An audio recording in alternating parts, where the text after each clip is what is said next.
We talked earlier about how you can use group policy to push out apps or deploy apps in either on your local system or on a domain environment. We certainly can do that. We can install them, but can we restrict them? And the answer is yes, we can. There are two different ways that we can do this: group policy and app locker. First of all, group policy. Here you can see a picture of group policy, and here I'm in user configuration, administrative templates, control panel, add or remove programs, and I have a couple of options: hide programs and features page and hide the programs control panel. By the way, this has now been renamed to apps and features, but not in the control panel. It left it the same there. But let's take a look at that page there. I'm going to go ahead and open up settings here and then apps, and here we have apps and features. So this page, if I were to turn that off in the control panel here, this page would not be available to us.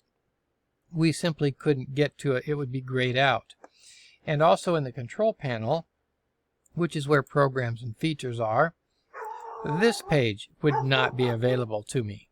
So I certainly can control how you can install or uninstall programs through the group policy.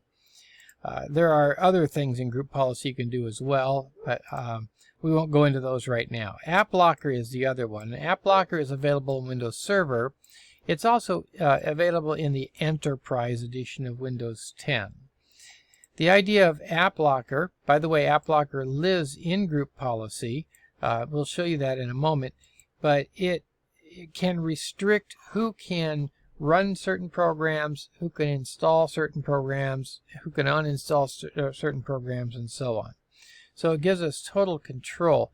Here, by the way, this is another group policy management editor, and down here you'll see under computer configuration policies, Windows settings, security settings, application control policies, App Locker.